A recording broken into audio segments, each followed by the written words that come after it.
Online process చేస్తే బాగుంటుందని user practice అడుగుతున్నా నేను. ఈ మున్సిపాలిటీకి సంబంధించినటువంటి సొత్తు ఏదైనా కానీ అమ్మాలన్నా కొనాలన్నా కౌన్సిల్ ఆమోదంతో చేస్తారా లేదంటే ఏకపక్షంగా చేస్తారా? ఒక నిర్ణయాన్ని ప్రాక్టీస్ అడుగుతున్నాను.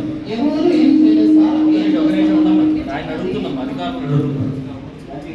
మీకున్నటువంటి వ్యవస్థలో ఈ మున్సిపాలిటీ ప్రజలకు సంబంధించినటువంటి ఆస్తి అవన్నీ కూడా మీరు అమ్మేటువంటి పరిస్థితి కానీ కొనేటువంటి పరిస్థితి కానీ ఉన్నప్పుడు నిర్ణయాధికారులు ఎవరికైనా అప్పచెప్తారా లేదంటే కౌన్సిల్ ఆమోదం పెట్టి తీసుకొని మరి అప్పచెప్తారా? కౌన్సిల్ తీసుకోండి. మరి దీంట్లో తీసుకున్నారా? దాని ప్రాసెస్ కమిషనర్ సంతకం అయిపోయింది. ఇంకా అది ప్రాసెస్ చేయలేదు సార్. అది వెయిట్ చేస్తాం. మరి బయటకి ఎందుకు పోయింది? ఇప్పుడు అది మెటల్ బయటకి ఎందుకు పోయింది సార్? అది ఆ రోజు మెటల్ బయటకి ఎట్లా పోయింది, ఎందుకు పోయింది? అవి మేము ఆ రోజు సబ్మిషన్ సార్ బ్యారేజ్ ఉన్నాం సార్. బ్యారేజ్ వేస్తున్నాము. వెహికల్ వచ్చింది, లోడ్ చేయడానికి వస్తే మేము వచ్చేందుకు బాగుందని చెప్పాం సార్. వాళ్ళు తీసుకుపోయేదంటే మన ఎలక్ట్రీషియన్స్ ఉన్నారు సార్, అక్కడ వేరే వాళ్ళు లేరు. అవుటర్ సార్ మన స్టాఫ్ ఉన్నారు. ఎవరైనా ఉన్నాయండి కాబట్టి మీరు సంరక్షణాధికారాలు మీకే ఉన్నాయి, కమిషనర్ గారికే ఉన్నాయి. మీ ఇద్దరి అనుమతి లేకుండా ఇక్కడి నుంచి ఈ మున్సిపాలిటీకి చెందినటువంటి ఏ సొత్తైనా బయటికి పోవడానికి ఎవరైనా ధైర్యం చేస్తే మీరు చేయాల్సినటువంటి పని ఏంటి? మీరు చేయాల్సినటువంటి పని ఏంటండి?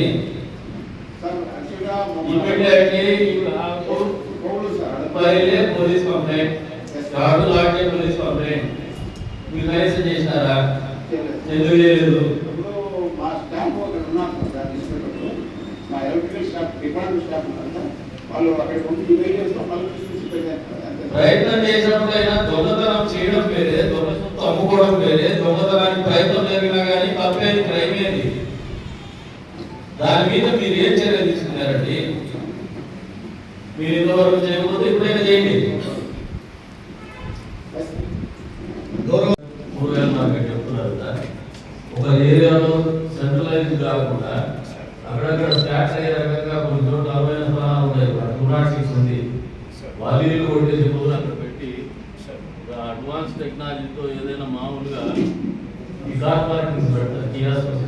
అట్లాంటి పెట్టి రైతులు వచ్చేసి కూరగాయలు ఏదైనా అవర్లీ బేసిస్ కూర్చొని దాన్ని కలెక్షన్ పెట్టండి.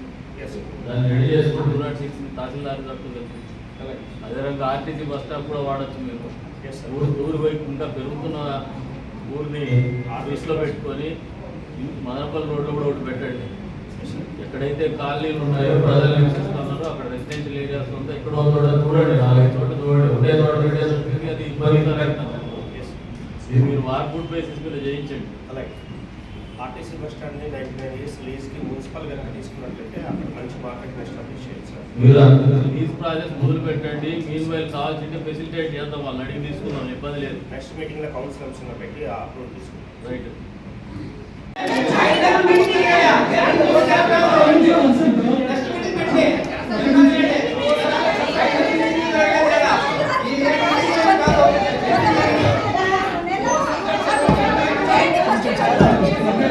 కమిషనర్ గారు చర్చించి ఒకవేళ అబ్జెక్షన్ అయితే వాయిదా వేస్తే మాకేం అభ్యంతరం లేదు సార్. రెండోది ఏమంటే ఒకవేళ చర్చిస్తే మొత్తం అన్ని బయటపడతాయి కదా.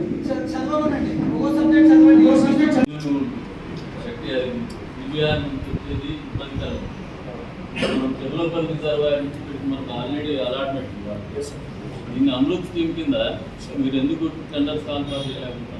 15.6 crores అమృత్ స్కీమ్ ఉంది సార్. ఇంకా దానికి ఎక్స్ట్రా 5.26 కూడా ఇచ్చారు సార్. మొత్తం 21.6 crores వచ్చింది సార్.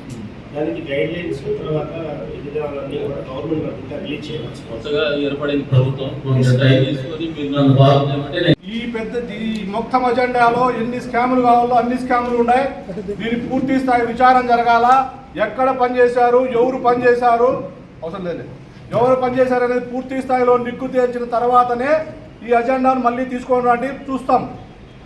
మొదట దీనిపైన పూర్తి స్థాయిలో విచారణ చేయండి.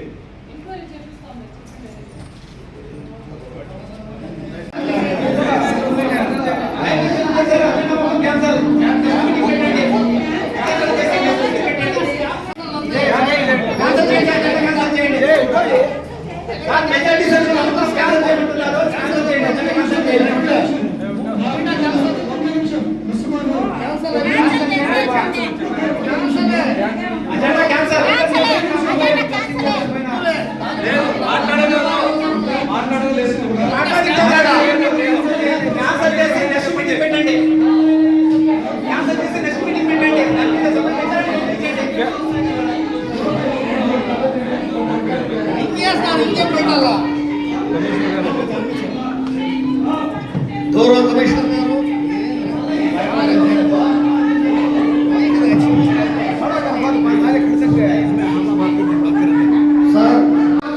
కాబట్టి మెజార్టీ సభ్యులంతా దీన్ని వ్యతిరేకిస్తున్నారు కాబట్టి అజెండా క్యాన్సల్ సార్.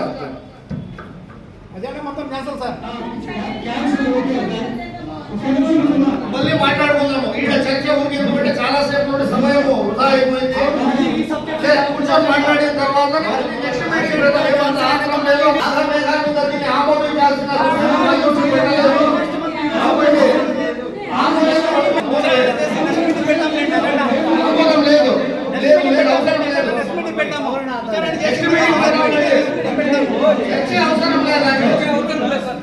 దీంట్లో చర్చనే అవసరం లేదు.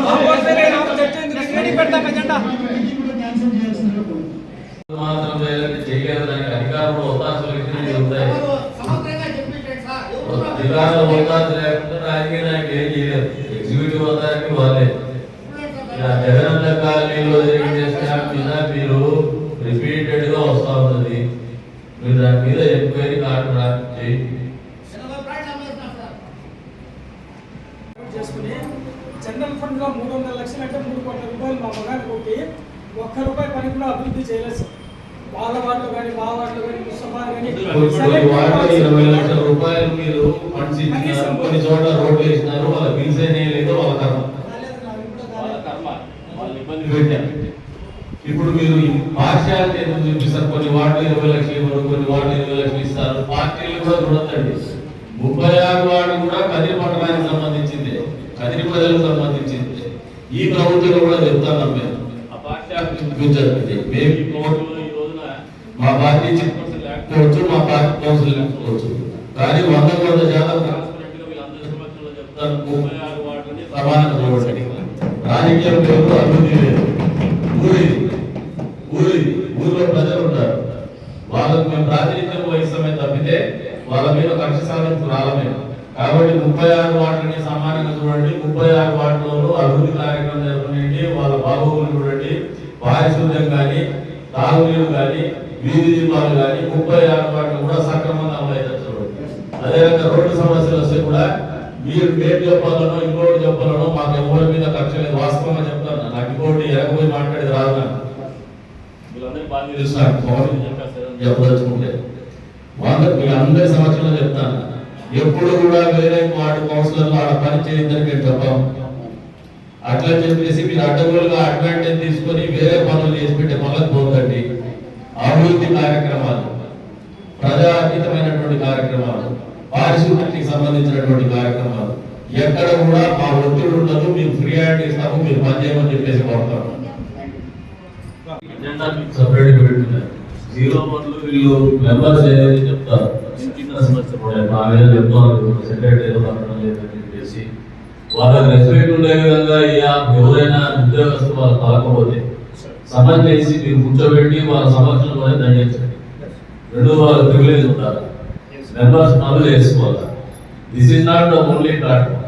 వాళ్ళ elected personalities, elected public representatives వాళ్ళ ప్రాంతంలో ఏ ప్రాంతంలో వాళ్ళు రిప్రజెంట్ చేస్తున్నారో ఆ ప్రాంతంలో ఉన్నటువంటి అధికారులు ఖచ్చితంగా వాళ్ళ జవాబు ఇవ్వాలా, జవాబుదారితనంగా ఉండాలా, ప్రజలకు పనిచేయాలి.